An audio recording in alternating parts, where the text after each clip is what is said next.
Do we want to carry this into director writer for The Brave and the Bold? Yeah. Okay, I'm not big on the writer, as in I don't really care too much who it is. I'm not even against who's writing it right now, more than I think it's a bad PR move. Yeah. Because people just keep, oh, that's the Flash writer, and I hated the Flash. You know, Well, not me personally, but yeah. I mean, the whole Flash writer thing is tough because we really don't know, like, how much of that script was his lady, right? the one right now is. Yeah. We don't know how much of that script was hers. Well, You know? the way I'm imagining it, and this could be completely true, I think they are started from fresh. I think they dumped the Oh, old one. I would say clean slate. I think they dumped the old one. Right now, Christina Hodgson, however you say her name, Yeah, that's her name. she's the one that we know is writing the movie right now. I think she is writing her own script. I don't think she's carrying anything from anyone else. Yeah. So, well, I was saying like the Flash. No, we don't know yeah. how much of that Right. was hers Right. since the Flash was in development for so long. no, I still just think it's a risk because she does not have a lot of work outside of that, and people attribute a lot of negativity. Yeah, I think that kind of goes back to what we talked about last episode, which is I think you have a lot of writers in your room, a lot of really talented writers. Yeah. Just do the lob. I don't think this is a time to take risks. Yeah. I really don't. And think that's why the only writer I'm going to jump at here is Drew Goddard. That's what I would say too. He's in the DCU writing room. James Gunn famously has the photo, and it's his writers, and it's his team, and everything. Yeah. Drew is in that photo. Drew was a writer on The Martian. I think that is an incredible film. Great movie. Okay, Drew was a writer on Project Hail Mary. Yep. Came out this year. A lot of people seen it. It's another People love it. It's a new great movie. Yeah. Drew is penning the new Matrix movies. That's been in development for a long time. We know it's still in development, but that's kind of just his level. He's diverse in his work, but he's great in his work. You know, he even has like the Cabin in the Woods movie that people think is like comedic genius. I mean, a lot of people really like that movie. I love the Cabin in the Woods. Like, I know some people are mixed on this movie, but even with World War Z, and we know that script was like cycled through. But there's a lot of stuff in World War Z that I like. So you have someone like Drew Goddard, who a lot of people speculated was actually ghostwriting the movie last year when they hadn't attached a name to it. Yeah. And I thought that as well. So when they said that It made the most sense. when they said that he wasn't, I was like, okay, that's kind of weird. But the dream for me was you just give Drew Goddard. And he's been in the CBM sphere for a long time. Drew Goddard was writing and directing the Sinister Six movie that was attached to the TASM universe. Yeah. They had a full script. They had the full movie ready to go. He had multiple projects in there, right? Yes. And Yeah. he was going to keep working with them. Yeah. I mean, he was... Well, I to my knowledge, I mean, correct me if I'm wrong, he was basically the visionary for the future of the TASM universe after Sony wanted to kind of rework everything after TASM 2. Yeah. Kind of took a dip a little bit. Yeah. No, but And I think, you know, looking at that roadmap, it sounds kind of insane, you know, but I think when you get into the details, like I watched a video about it, you get into the details, like his ideas for those movies were great. Yeah. You know, because I mean, like at face value, it just looks like, you know, Sony Spider-Man adjacent universe again. But the details, like his vision was great. and Spider-Man was in the movie. Yeah, it wasn't even just like Sinister Six, you know, random six guys team up and then tease Spider-Man at the end. Like it was a Spider-Man versus the Sinister Six movie, and that's probably what it would have ended up being called anyway. But he had some great ideas there for the villains, for everything. It was just ambitious. And I think he's got that like mind for it, you know. You know how like James Gunn kind of has the mind for comic book movies, and the Russo brothers, they got the mind for it. I think Drew Goddard is right there, and he is like itching to make something good. Yeah. And man, just give him the pen and paper and let him go wild. Yeah. We joked, give him 1 year. Tell him 1 year from now, we're taking whatever you've got. Yeah, even if and it's we're done putting or it to not, screen. But it's probably going to be better than anything else that we've had in the past. Anything we could have put up. But yeah, that's as much as I have in the writing sphere, mainly because it's hard to speculate with writers. You just don't know who's interested in that stuff. But it's easy to use Drew because he's there, and people already thought it was happening. Do we want to move on to directors? Yeah, I think first and foremost we should get out there like Like, do we think Andy Muschietti would stay before we talk about potential replacements? Do we think he would, or is it going to happen? Would he? I think we could go over, should he stay? Do we think he should stay? Okay. Do you think he's going to? And then, do you think it's a good idea for him to stay, essentially? Okay. Do you want to? I'll let you kick this one off. Go ahead. Okay. We watched a couple episodes of Welcome to Derry. 1.5. Yep, a couple episodes. we got about halfway through that second episode, and boy, it was rough. People love the show. We could not finish it. People it was just love the show. It felt like off-brand Stranger Things. Didn't love it. It did. But he was the showrunner. But we did not finish it. Yeah, we did not finish it. We did not get to the episodes that people love, and that's totally on us. So yeah. I just want to make that. And he directed, I'm pretty sure, episode 1 and then the latter half. I'm not sure. I totally disengaged from the show because it just felt like. I'm pretty sure he directed 2 or 3 episodes at the end that people love. But anyway. I liked the ending of episode 1. I thought it was ambitious. Yeah. Well, and then they immediately undo it. We were watching a lot of TV at the time. We were already disappointed from Peacemaker. It's a tough spot to be in. There was other factors, but yes. Well, and it just didn't click. But no, it didn't. So I wasn't wowed by that. And then The Flash is good at moments and then really bad at other moments. But I don't think the directing, especially with the Batman segment that everyone brings up, I don't think it's very good. It's not a good scene. I don't know. I don't like the way Batman's represented in the movie. It's just kind of boring. But I mean, that might be more the script's fault. That might be more of like, they're bringing in an old guy to be Batman. Michael Keaton. Respect to him, but he shouldn't be Batman. Nope. So, I mean, there's a lot of factors with that. But, I mean, the one scene that was clearly like, this is the Batman scene for the movie, I just didn't like it. I didn't like how it was composed. I didn't like how it was put together. I didn't like how he was moving. It was just kind of boring to me. So I honestly think we have to sit down and think about, okay, is Andy Muschietti, the best choice? Mm-hmm. I'm thinking probably not. I like the idea of a horror director. I don't think that it needs to be a horror director like some people are saying. Yeah.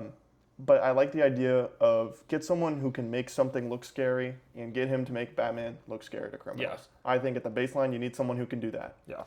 And I honestly think, Andy Muschietti's clearly super interested in season 2 of Welcome to Derry. First season, people loved it, Yeah.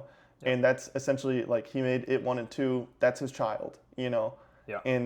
And he gets full control over it, where with Batman, probably not going to get that, especially with a character like Batman. Like if he was doing like a Booster Gold or something, then he could probably be a little bit more creative with it. Even if it was Clayface, even if he was doing Clayface. Yeah, I mean, like that's just a random example, Booster Gold. Or Bane and Deathstroke film. Yeah.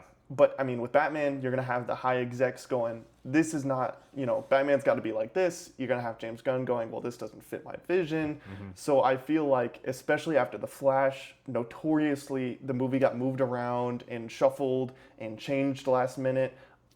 Is he going to be on set, making the movie, and when someone says, Andy, do this, is he going to go, you know what, I'm done? Yeah. I think the possibility that happens is high. Yeah. Because I mean, I think it's completely fair for him to be like, okay, I directed The Flash. You guys did this last time.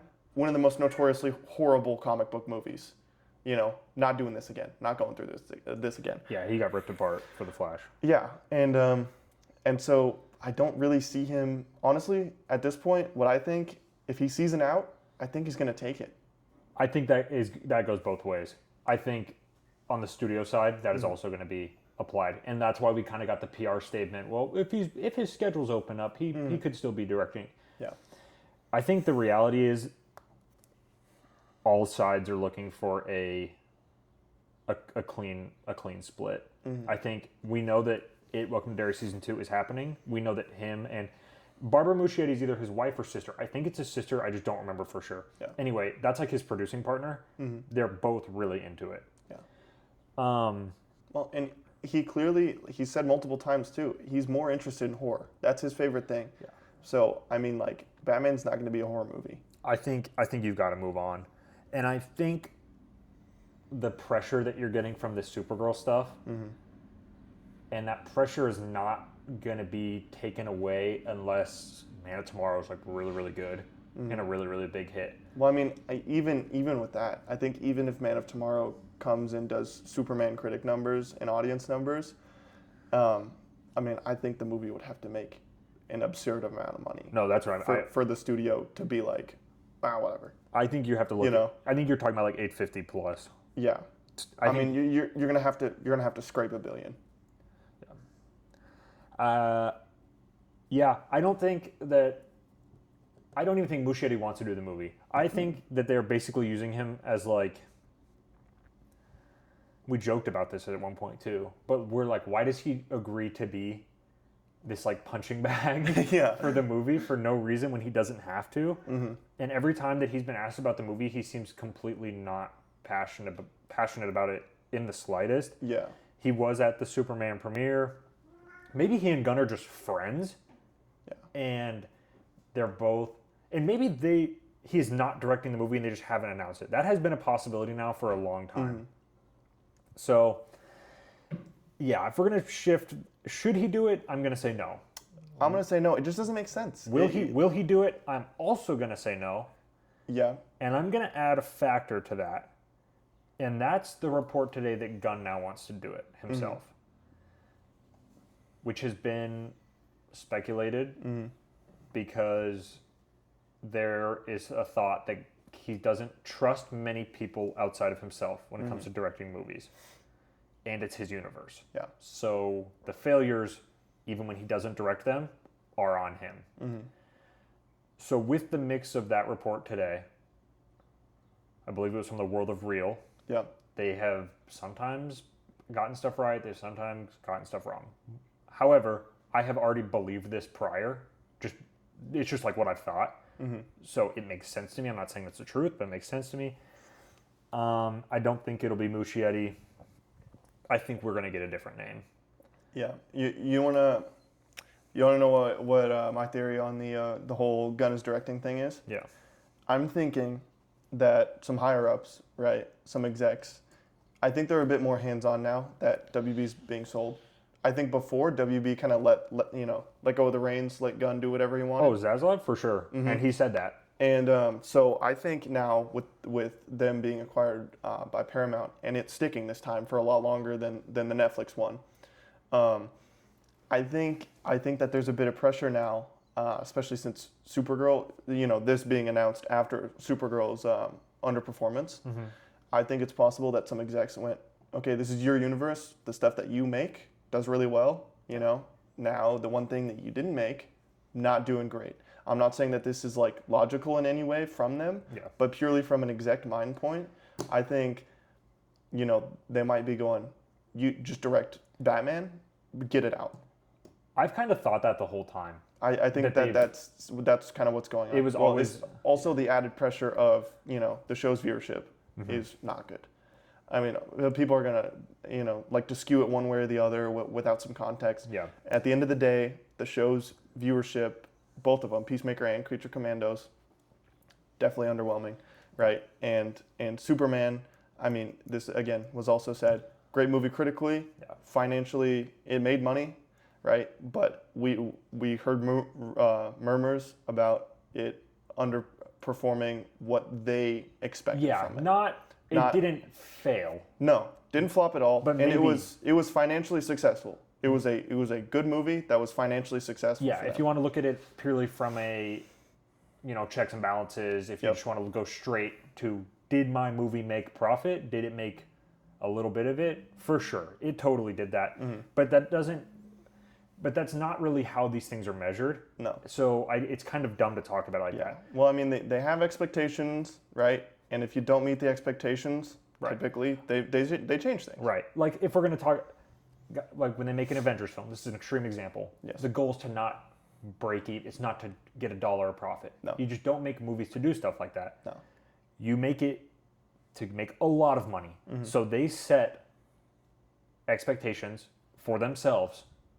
So they say, well, if we're going to spend this amount of money on this project with these characters, with this director, and we're going to give this actor a bunch of back end money. Yeah. Well, our goal is to make This amount. whatever amount of money.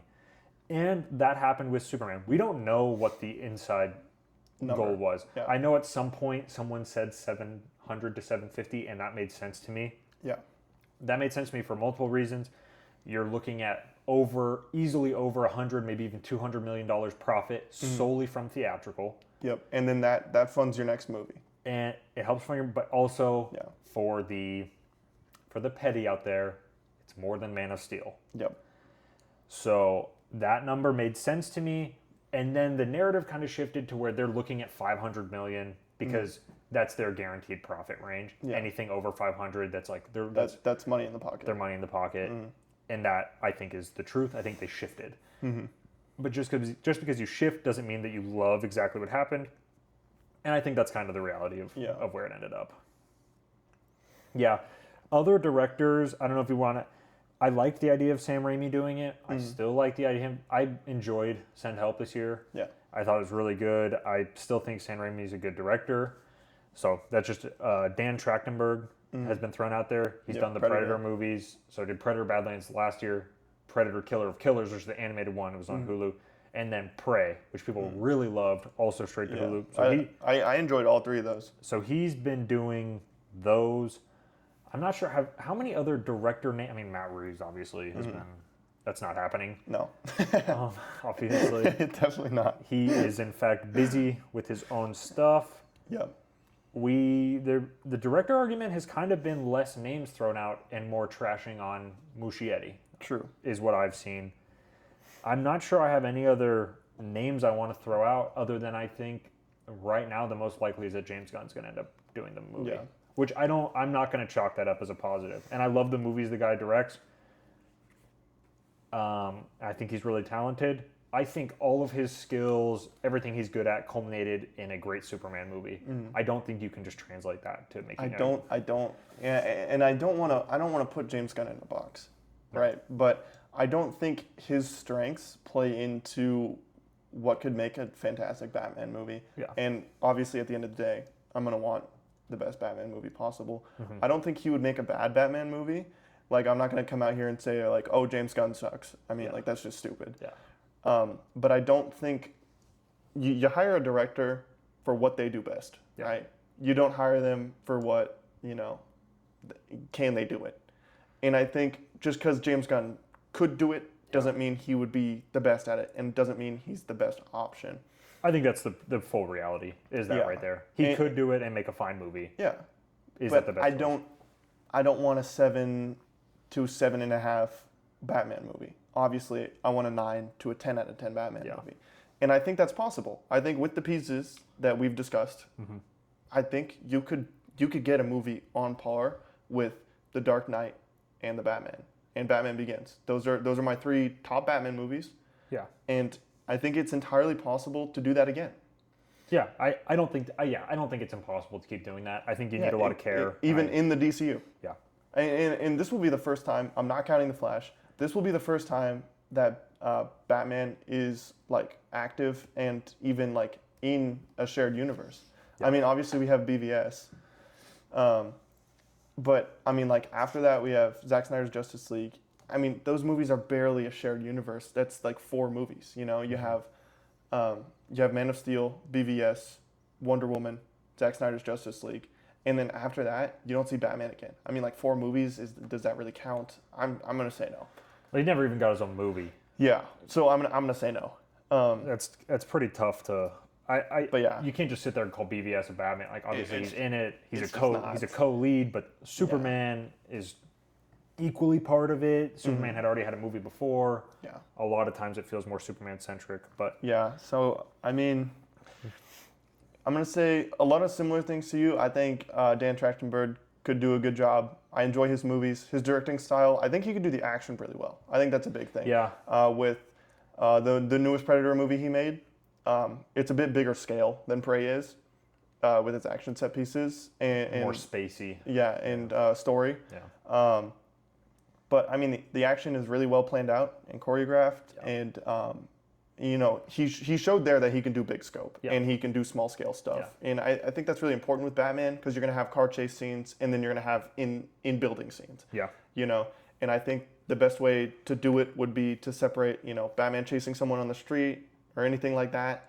That's the big scale stuff. Mm-hmm. And then like with the Arkham games, right? You have the Predator sections where you're taking out a whole room of guys stealthily. And I think Dan showed that he could do something like that. Yep. I think Sam Raimi showed that as well too. He has insane range. He's done grounded low budget horror, and he did some of the most successful, biggest scale Spider-Man movies of all time. And he did Oz the Great and Powerful. So. And he's just done it all. so one of the films of all time, Oz the Great and Powerful. yeah. So I mean, I will throw one more name in there. Okay. That hasn't really been discussed. Sometimes people throw it around. Yeah. I know you're not as big on it as I am, but I think it would be a solid idea to give James Wan another chance. Well, no, I actually like the idea a lot. I will put it with a caveat though. You can't have James Wan be like #1 creative guy. If you get James Wan, you got to nail an all-star writer. Yeah. Right. So if they get Drew Goddard to write a script, then I say give it to James Wan. The man's scope is insane. Yeah, I think those Aquaman fight scenes and those sets are incredible. Like they're just like so cool. Yeah. So I think giving him a character like Batman, I mean that's a dream for so many directors, and he's not this huge director, right? And he's done horror as well, right? He's Saw and The Conjuring. Yeah. And just he hasn't directed all of them, but he's been like creative on all of them. He's directed some of them. Yeah. He has now gotten the rights back to Saw, I believe, so he's going to be taking Saw Awesome. over from Yeah. him. I think even the best example, some people are going to laugh at this, of James Wan being built for this stuff is Furious 7, actually. Oh yeah. He Furious stepped 7. in. He's done one Fast and Furious movie. It's probably the best one. It's my favorite. Furious 7 is a ride. If you want to sit down and have a great time, someone made a joke the other day, and they said there's only 3 films that his Mexican family would watch, and Furious 7 is one of them. Well, I mean, our friend that rarely shows up to movies, right? Yes. We brought him to Furious 7, Yes. and he legitimately, In theaters, re-release. yes, Yep. yes. Just to paint a picture of this guy, the Batman is probably his favorite movie. Yeah. And he just loves like he's super into anime, so he just loves the stuff that is like spectacle and like just in your face and just loud and just like huge scale. But yeah, his favorite movies are like Batman Drive Drive, yeah. and like Blue Valentine. Yeah, yeah. So A little more depressing, a little more... He loves the soulful, depressing Yeah. stuff, but he also loves he loved Ambulance. Like he loves the big scale stuff. Yes. And Furious 7, like he walked out of the movie and he was like, "Was that the greatest movie I've ever Yeah, seen?" that's a quote. That is So- a word for word quote. So I think it's a great idea if you have a real strong writer. Because I mean, neither of the Aquaman movies are my favorite movies, right? Yeah. And I don't think the writing in either movie is very good. Obviously, Aquaman 1 really loved. I think Aquaman 2 is underrated. I think it's underrated too. I just think the only problem is they went smaller on the scope. Yeah. Which kind of sucks because that was one of the things. I'm lower on Aquaman 1 than a lot of people. I thought the scope was really epic. It was, yeah. And like the Rome scene, like every Yeah. chase scene. I mean, you have what's his name, Tamara getting attacked in his house with yeah. Nicole Kidman. That was and epic. he somehow pulls the camera back and makes it like one of the best action Yeah. scenes of the movie. No, there's and I just mean, you have 2 actors on like the older end and in this enclosed space in a house, and you make it feel grand and epic. You've just got stuff exploding and everywhere. you and have people being there's so thrown many- through walls. So many guys. I mean, yeah. James Wan, he's just got an eye for what I think comic book movies should be in the DCU, and I think it's that Yeah. scope, and I think it's that just loud and big, And epic. Yeah. Epic is the word I always come back to. Yeah. And I'm like, you have to be able to grasp that. Yeah.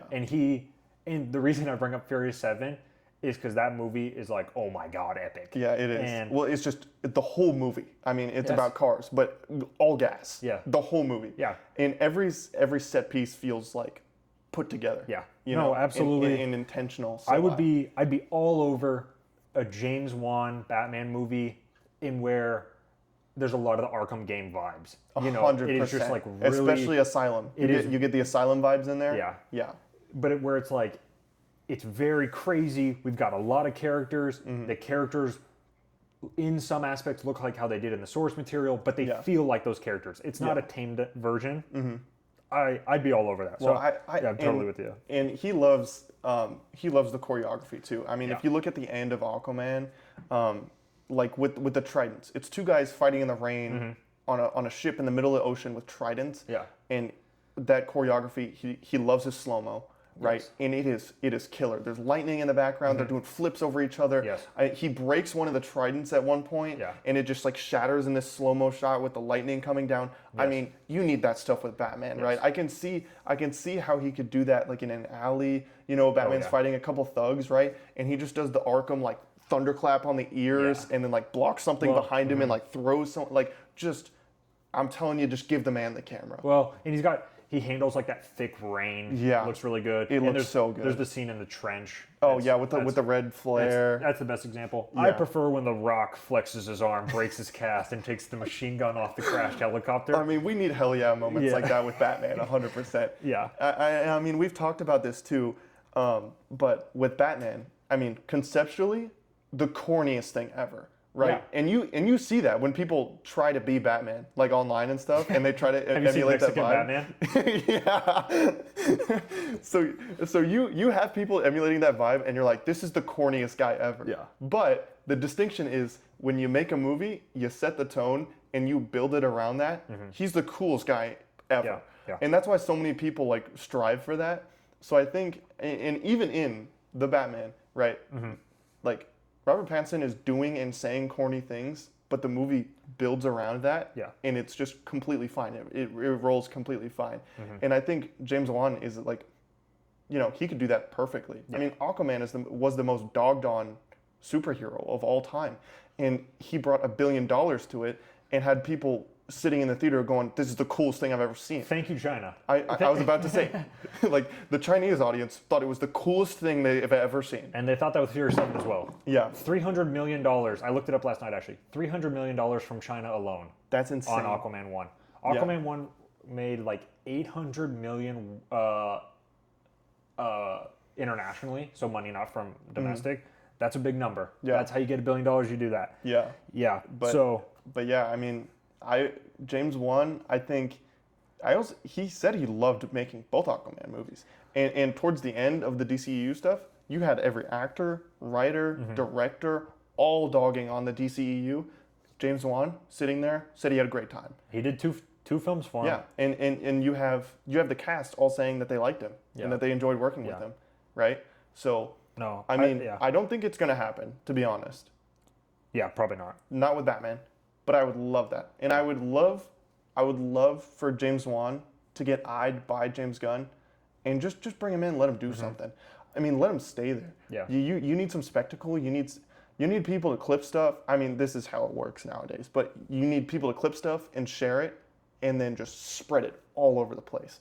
And Well, that's absolutely how it works now. that's what I'm saying. So you get James Wan to do that. You make James Wan make a movie that just looks like the most kick-ass thing you've ever seen. Yeah. I mean, that's how you break nobody cares about this character. Because I mean, Marvel now has a ton of characters with big names, and you know they're very well known. Yeah. DC's got Superman, Batman, and Wonder Woman. Okay. Yeah. I think 90% of the characters under that are like a Marvel C-lister. Yeah. You know, Yeah. I mean, I might be forgetting some. Like the I mean, Flash, but yeah, the Flash is a little bit above there. You have Aquaman a little bit above there now. Yeah. But I mean, the Flash is a big thumbs down from the audience right now, and Aquaman is less of a big thumbs down, but still a thumbs down. Yeah. You know, so I mean, at this point, bring James Wan in. Yeah. I will say with James Wan, I really wanted him to be the Brand New Day director. 2 years ago, Yeah, no, we talked about that. there was a little bit of speculation that him and Justin Lin has also done Fast and Furious movies, good ones or some good ones in my opinion. I was really big into James Wan doing a Spider-Man movie, and I'd still be all over that. Yeah, I think Destin. I will say this: Destin Daniel Cretton and James Wan, very similar in their directing style.